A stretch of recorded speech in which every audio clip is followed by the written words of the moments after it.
mendapatkan ilmu pengetahuan tersebut. Maka dari itu, salah satu upayanya yaitu pemerintah perlu menyikapi dan menanggapi masalah-masalah tersebut agar peranan iptek dapat bertujuan untuk meningkatkan sumber daya manusia yang ada dan berguna untuk masyarakat, bangsa, dan negara. Dari pembahasan awal tadi dapat dirangkum beberapa pertanyaan, yaitu yang pertama, apa sih itu iptek sehingga perannya sangat berpengaruh dalam kehidupan bermasyarakat, berbangsa, dan bernegara? Yang kedua, bagaimana ciri-ciri dari iptek tersebut? Dan yang ketiga, apa saja jenis-jenis dari iptek tersebut dalam kehidupan? Yang keempat, bagaimana besarnya pengaruh negatif iptek dalam kehidupan bermasyarakat, berbangsa, dan bernegara? Serta yang terakhir yang pasti perlu kita ketahui yaitu apa saja cara yang dapat dilakukan untuk mengatasi dampak negatif iptek tersebut. Sehingga tujuan dari penulisan saya kali ini ialah yang pertama mengetahui pengertian iptek, yang kedua mengetahui ciri-ciri dari iptek, yang ketiga mengetahui jenis-jenis iptek, yang keempat mengetahui seberapa besar pengaruh negatif iptek dalam bermasyarakat, berbangsa, dan bernegara, serta yang terakhir mengetahui cara yang dapat dilakukan untuk mengatasi dampak negatif dari iptek. Langsung masuk ke pembahasan ini. Iptek sendiri merupakan singkatan dari ilmu pengetahuan dan teknologi, yang mana masing-masing memiliki pengertian. Ilmu pengetahuan sendiri didefinisikan sebagai proses mengamati, mengidentifikasi, eksperimen, deskripsi, penyelidikan, serta penjelasan teoritis mengenai fenomena alam. Sedangkan teknologi memiliki pengertian adalah kumpulan teknik dan proses yang digunakan dalam produksi barang ataupun jasa, serta pencapaian tujuan seperti diantaranya pada penyelidikan ilmiah. Sehingga iptek ialah suatu ilmu yang pelajari mengenai perkembangan teknologi berdasarkan kepada pengetahuan yang dapat memudahkan seseorang dalam menjalani aktivitasnya. Adapun pengertian menurut para ahli ialah yang pertama, datang dari Redben. Beliau mengatakan iptek pada dasarnya mencakup kepada semua mesin, alat, peralatan, perlengkapan, senjata, perumahan, pakaian, alat transportasi, serta komunikasi perangkat, juga keterampilan yang akan memungkinkan kita sebagai manusia dan memproduksinya. Yang kedua ialah menurut Jacques Ellul. Beliau mengatakan iptek sebagai keseluruhan metode secara rasional mengarah dan memiliki ciri efisiensi dalam setiap bidang kegiatan manusia, termasuk diantaranya yaitu pada proses yang meningkatkan nilai tambah. Dan yang ketiga dari Cass and Rosenwig. Beliau berdua mengatakan teknologi sebagai suatu seni yang memanfaatkan pengetahuan ilmiah. Adapun agar lebih memahami pengertian iptek tersebut, kita perlu mengetahui ciri-ciri dari iptek itu sendiri. Ciri-ciri dari iptek yaitu yang pertama ialah empiris. Ciri iptek ini diperoleh melalui yaitu ilmu yang diperoleh melalui suatu proses pengamatan, penelitian, dan percobaan terlebih dahulu. Ciri iptek yang kedua ialah radikal. Maksud dari radikal sendiri bukanlah mengenai kebebasan tanpa aturan, tetapi lebih berfokus kepada upaya dalam menguraikan hingga ke akar persoalan dan lebih menekankan kepada hakikatnya. Yang ketiga ialah sistematis. Disebut sistematis karena ilmu yang telah ditemukan kebenarannya perlu disebarluaskan dan tidak semua orang akan memahami maksud dari peneliti ataupun penemu ilmu pengetahuan tersebut, sehingga dari segi penyampaian dan penyebarluasan ilmu pengetahuan tersebut harus disusun secara sistematis atau tersusun. Dan yang keempat ialah ciri dari iptek ialah objektif, yang mana sifat ilmu pengetahuan haruslah objektif dengan tidak memihak pada apapun. Ciri yang kelima, analitis, di mana ilmu pengetahuan disampaikan secara terperinci, kritis, dan menyeluruh, sehingga tidak akan ada yang membeda-bedakan persoalan ataupun perannya. Selanjutnya ialah verifikatif. Maksud dari verifikatif ialah ilmu pengetahuan dan iptek harus sudah melalui pengujian berkali-kali. Pengujian ini sendiri kemudian digunakan sebagai pertanggungjawab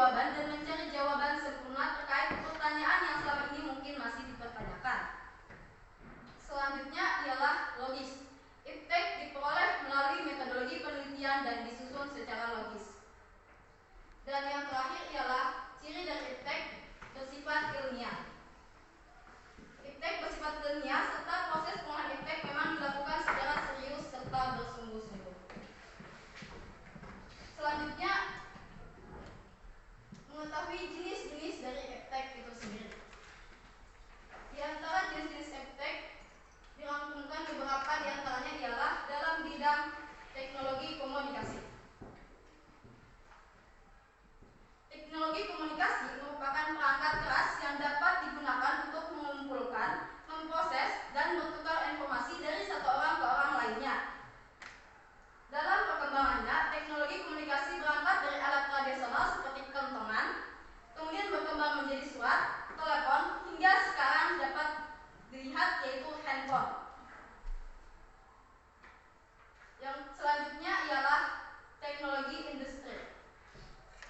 Teknologi industri adalah ilmu teknik dan teknologi manufaktur yang dirancang untuk melakukan proses produksi lebih cepat, lebih sederhana dan efisien. Contohnya ialah yang digunakan saat ini seperti rekayasa keuangan, nanosolar atau energi listrik dari tenaga surya, teknik mesin, tenaga nuklir, hingga jaringan cerdas.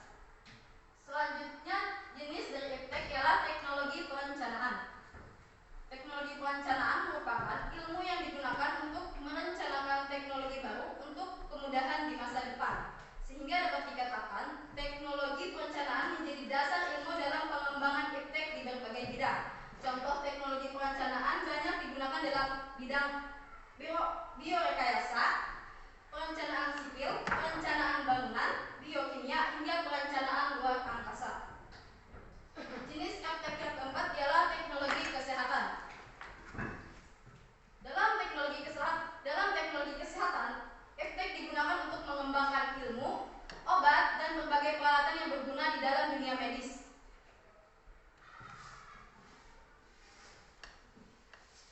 Di mana berbagai masalah kesehatan yang terjadi di masyarakat bisa diselesaikan dengan pengembangan ilmu pengetahuan dan teknologi medis. Seperti contohnya di tahun 2019 kemarin, kita dihadapi dengan penyakit yang namanya COVID-19. Dengan berkembangnya iptek, maka ditemukan yaitu salah satu pencegahannya yaitu dengan menggunakan vaksinasi. Selanjutnya dalam bidang teknologi olahraga. Teknologi olahraga digunakan untuk mengembangkan dan memberikan kemudahan serta lebih banyak manfaat bagi masyarakat dalam menjalani aktivitas olahraga. Di antaranya berupa alat-alat olahraga seperti jam refer third eye yang digunakan masif dalam pertandingan sepak bola. Begitu juga dengan bola strus, goal line technology, M-station, hingga M-frame outlet. Selanjutnya, jenis iptek ialah teknologi sains praktik. Teknologi sains praktik digunakan untuk merancang dan menciptakan berbagai alat untuk membantu pekerjaan manusia. Contohnya seperti teknologi sains praktik pada teknik elektro, rekayasa optik, mikroteknologi, atau pembangkit listrik. Dan jenis iptek terakhir ialah dalam teknologi militer. Iptek dalam bidang militer berupa berbagai peralatan bersenjata dan transportasi yang dapat membantu keperluan fungsi kemiliteran suatu negara. Produk hasil pengembangan iptek di bidang militer meliputi rekayasa bom, perencanaan angkatan laut, senjata api, amunisi pertahanan, amunisi perang, transportasi darat, udara, dan laut. Dan pembahasan inti kita ialah bagaimana pengaruh negatif iptek bagi kehidupan bermasyarakat, berbangsa, dan bernegara. Tentunya kemajuan iptek itu memiliki pengaruh negatif bagi kehidupan masyarakat Indonesia. Berikut beberapa pengaruh negatif iptek terhadap NKRI ialah: yang pertama dalam aspek politik. Dalam aspek politik diantaranya, kemajuan iptek dapat mempengaruhi masyarakat Indonesia untuk berpaling dari ideologi Pancasila, bahkan lebih memilih ideologi liberalisme.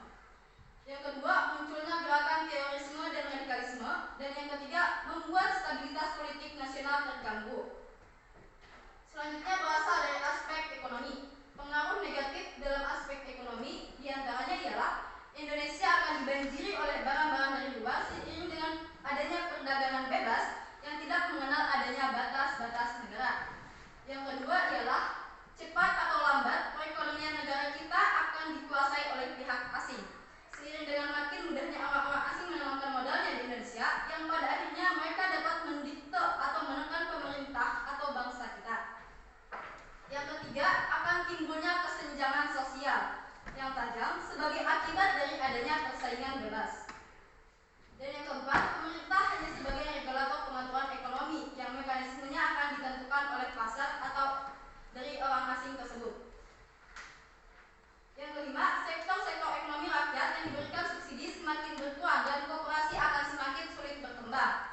Dan yang terakhir, dari aspek ekonomi ialah terjadinya banyak pengangguran bagi tenaga kerja yang tidak mempunyai kualifikasi yang sesuai dengan yang dibutuhkan. Selanjutnya berasal dari aspek sosial budaya. Di antara pengaruh negatif dalam aspek sosial budaya ialah yang pertama, munculnya gaya hidup konsumtif dan selalu mengonsumsi barang-barang dari luar negeri atau lebih suka barang-barang impor. Yang kedua ialah munculnya sifat hedonisme, yaitu kenikmatan pribadi dianggap sebagai suatu nilai hidup tertinggi. Yang ketiga, adanya sikap individualisme, yaitu sikap selalu mementingkan diri sendiri serta memandang orang lain itu tidak ada dan tidak bermakna. Yang keempat, bisa mengakibatkan kesenjangan sosial yang semakin tajam antara yang kaya dan miskin. Yang kelima, munculnya gejala westernisasi, yaitu gaya hidup yang selalu berorientasi kepada budaya barat tanpa ada seleksi terlebih dahulu, yang mana muncul karena berkembangnya iptek dalam skala nasional. Yang keenam, makin memudahnya semangat gotong royong, solidaritas kepedulian, dan kesetiakawanan sosial sebagai nilai-nilai moral Indonesia itu yang terlebih dahulu berkembang. Dan yang ketujuh, makin lunturnya nilai-nilai keagamaan dalam kehidupan bermasyarakat. Yang kedelapan, terdapat perubahan tata nilai kehidupan dalam masyarakat seperti cara bekerja dan gaya hidup karena mengikuti gaya barat. Selanjutnya dapat meningkatkan kenakalan dan kriminalitas, dan yang terakhir memudarkan nilai-nilai bangsa. Dalam aspek pendidikan, pengaruh negatif iptek ialah penyalahgunaan iptek yang dilakukan melalui tindak kriminal atau perilaku yang tidak dibenarkan hukum. Yang kedua, motivasi dan prestasi belajar menurun serta berkurangnya jumlah jam belajar karena waktu dihabiskan untuk bermain game atau berselancar di media sosial. Yang ketiga, penurunan moral masyarakat khususnya di kalangan pelajar dan remaja. Dan yang terakhir, pengaruh negatif iptek yaitu dalam bidang hukum, pertahanan, dan keamanan. Di antaranya ialah dapat menimbulkan tindakan vandalis yang mengganggu stabilitas nasional, ketahanan sosial, bahkan persatuan dan kesatuan bangsa. Yang lainnya yaitu semakin menurunnya peran masyarakat dalam menjaga ketertiban, keamanan, dan kedaulatan negara. Dan yang perlu kita ketahui ialah bagaimana cara mengatasi dampak negatif iptek tersebut.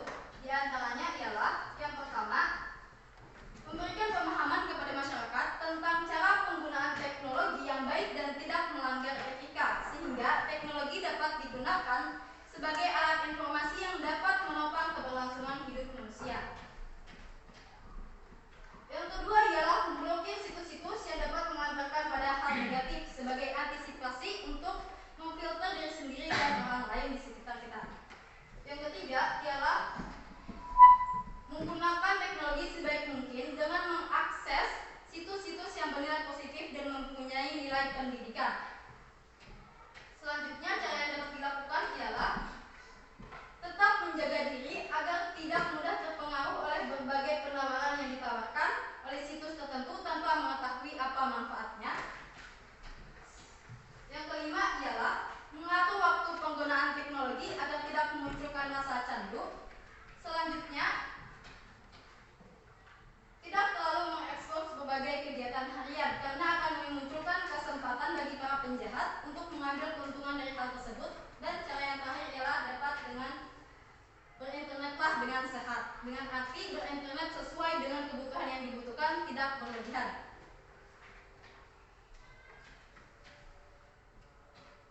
Dari pembahasan tadi dapat disimpulkan bahwa ilmu pengetahuan dan teknologi merupakan salah satu bidang yang terus menunjukkan kemajuan dari masa ke masa. Dan iptek juga memiliki dua sisi, yaitu sisi positif dan negatif. Yang mana sisi positif dari iptek ialah menciptakan banyak kemudahan bagi manusia dalam melakukan pekerjaan. Sedangkan dalam sisi negatifnya ialah